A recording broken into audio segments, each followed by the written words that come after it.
Message. ओह! Salary? भाई को call करता हूँ। हेलो। हाँ भाई, बस सैलरी आई है। बता कहाँ लगा दूँ? है? बिटकॉइन में? अरे बिटकॉइन नहीं यार, कोई अच्छा सा स्टॉक बता। ईवी के अंदर? ओ, एक्स वाई जेड कंपनी में। ओके भाई, अभी लगाता हूँ। तो कई बार जैसे ही हमारी सैलरी आती है, बोनस आता है और हाँ, हमको कहीं किसी जगह से कुछ पैसे मिलते हैं, तो इमीडिएटली हमारे अंदर, जब हम स्टॉक मार्केट में बाय या सेल करते हैं, तो इमीडिएटली हमारे अंदर कॉल टू एक्शन आता है कि यार हमें कुछ बाय कर लेना चाहिए। पर कभी कभी ये गलत है। कैसे? तो जब हमें कोई स्टॉक नहीं मिल रहा होता, तो कैश के साथ बैठना बहुत ही पेनफुल होता है हमारे लिए। तो हम लोग क्या करते हैं, जैसे ही हमारे पास कैश आता है, अगर हमें कोई ढंग से रिसर्च करी हुई कंपनी नहीं है, हम फिर भी किसी से टिप मिलती है, हम यूट्यूब देखते हैं या कई सारे ब्लॉग्स देखते हैं जहाँ पे इनडायरेक्टली उस स्टॉक्स को या आईपीओ को प्रमोट किया जा रहा होता है। वहाँ पे हम जाके उसको बाय कर लेते हैं। हमारे लिए एक्टिविटी मतलब एक अचीवमेंट होता है। हमारे अंदर डू समथिंग बायस कहीं ना कहीं तरीके से रहता है।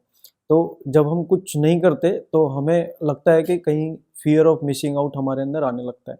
हमें ऐसा लगता है जैसे हम बुल मार्केट में हैं और हम कुछ बाय नहीं कर रहे, हमारे पास एक्स्ट्रा कैश है, तो हम कहीं ना कहीं ऐसा लगता है कि हम मिसिंग आउट कर रहे हैं।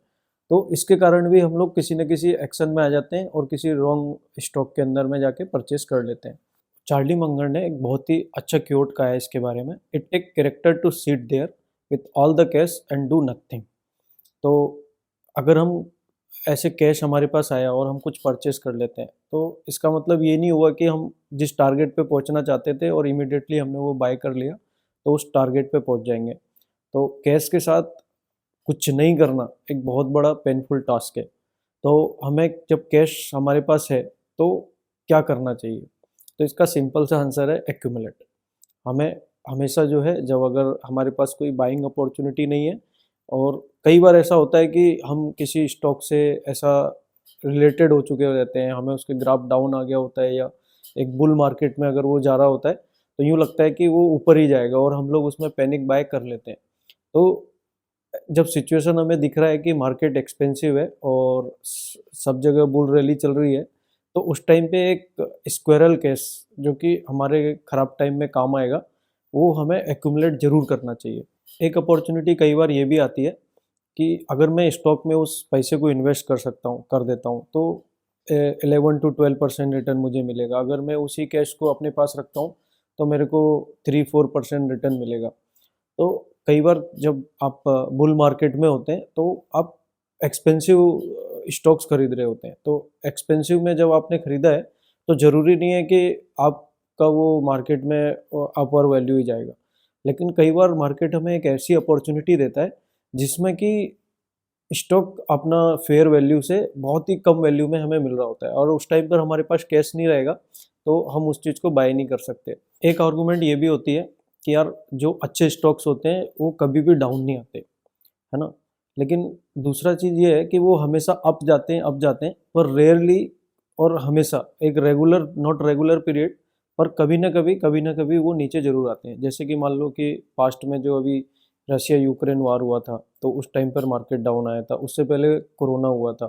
तो पहले मार्केट में जो अपॉर्चुनिटी है, हमको उस रेयर अपॉर्चुनिटी के लिए बैठे रहना है। तो उसके लिए भी एक थोड़ा सा पेशेंस हमें चाहिए होता है। तो वहाँ पे अगर हमारे पास कैश नहीं होगा तो हमारे साथ हम उस अपॉर्चुनिटी को लूज़ कर देंगे। तो फेमस कोट वारेन बफेट का भी है जो कि स्क्रीन पर है। तो अगर आपको एक फास्ट और एक बिग एलिफेंट को जंगल के अंदर शूट करना है तो आपके पास क्या होना चाहिए? तो आपके पास होनी चाहिए लोडेड गन। तो ऐसे ही अगर मार्केट में आप इन्वेस्टमेंट में हो, ठीक है, तो आपने शायद हो सकता है अपनी वॉच लिस्ट में कई सारे ऐसे स्टॉक्स रखे होंगे, लेकिन वो आपकी वॉच लिस्ट में आपके प्राइस में नहीं है।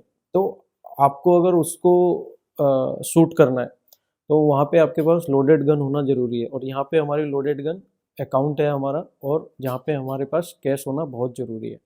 क्वेश्चन पे आते हैं कि व्हाट टू डू। अगर हमारे पास कैश है और हम लोग उसको एक्यूमुलेट करके बैठे हैं, तो देखिए 20 to 30% कैश ये आपके ऊपर है, हम लोग अपने पास रख सकते हैं। और जब आपके पास कैश है तो अगर आपके पास कोई अपॉर्चुनिटी आई, आपको लग रहा है कि ये स्टॉक बहुत ही अच्छा है, तो आप उसको क्या करिए, वॉच लिस्ट में ऐड कर लीजिए। उसके बाद में उसमें कुछ 30% 40% डाउन का एक ट्रिगर लगा के अपना स्टॉक ब्रोकर के जो अकाउंट है उसमें ट्रिगर लगा के रख लीजिए। सेकंड, फिर उनका फाइंड आउट करने का, वैल्यूएशन फाइंड आउट करने का कोशिश करिए। फिर कुछ गलत क्वेश्चन फाइंड आउट करने का, जैसे कि उस कंपनी ने कोई फ्रॉड तो नहीं किया है, वो रिटेल इन्वेस्टर के लिए गुड है कि नहीं है, या फिर कॉरपोरेट गवर्नेंस उसके अंदर अच्छा है कि नहीं। तो जब आप ऐसे इस वे में जाएंगे तो आपको ज़्यादा पेन नहीं रहेगा, ज़्यादा पैनिक नहीं रहेगा कि नहीं मुझे तो तुरंत ही इन्वेस्ट करना है। उसके साथ में कुछ अच्छी बुक्स है, तो जब आपको लग रहा है कि मार्केट बहुत एक्सपेंसिव है तो थोड़ा सा इससे डिस्ट्रैक्ट होइए, रोज़ उसको खोल के मत देखिए, और साइड में जाके कुछ अच्छी बुक्स है उनके बारे में रीड करिए, तो वो आपको एक हिस्ट्री प्रेजेंट करेंगे, तो वहाँ से हमारा जो है माइंड अपना इस चीज़ से डिस्ट्रैक्ट रहेगा। If you like this video, please like and subscribe to true advice BS। अगर आपको कुछ खराब लगा हो तो डिसलाइक करें। इस टॉपिक से रिलेटेड कुछ भी आपको अच्छा लगा हो तो कमेंट में ज़रूर सजेस्ट करें, और थैंक यू।